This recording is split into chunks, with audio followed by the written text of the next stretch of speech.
Israel యుద్ధం ఆగాలంటే Israel పాలస్తీనా యుద్ధం లేదా ఇజ్రాయెల్ లెబనాన్ యుద్ధం లేదా ఇజ్రాయెల్ యెమెన్ యుద్ధం అనాలా, లేకపోతే హౌతీ తీవ్రవాదులతో యుద్ధం, హిజ్బుల్లా తీవ్రవాదులతో యుద్ధం, హమాస్ తీవ్రవాదులతో యుద్ధం అనాలా అంటే ఎవరిష్టం వాళ్ళదైనటువంటి అంశం. ఇప్పుడు జరుగుతున్నదైతే తీవ్రవాదులతో యుద్ధమే నడుస్తుంది.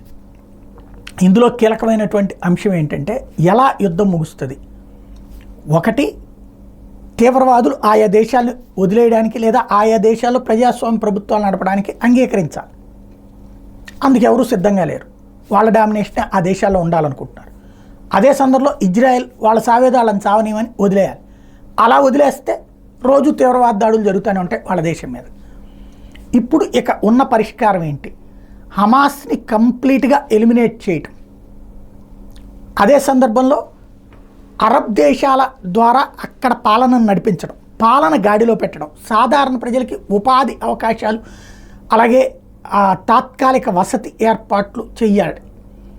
అదే సందర్భంలో ఈ తీవ్రవాద సంస్థలు తీవ్రవాదులుగానే ప్రకటించి వాళ్ళు ఎక్కడ కనబడ్డా సరే అరెస్టు లేదంటే కాల్చిపారేయాలని ఆయా దేశాలు చెప్పాలి. ఇవన్నీ సాధ్యమా అంటే ఆయా ప్రభుత్వాలకు అంత దమ్ము లేదు. అది జరగనంత వరకు యుద్ధం నడుస్తూనే ఉంటుంది. యుద్ధం నడుస్తున్నంతసేపు ప్రపంచానికి సంక్షోభం నడుస్తూనే ఉంటుంది.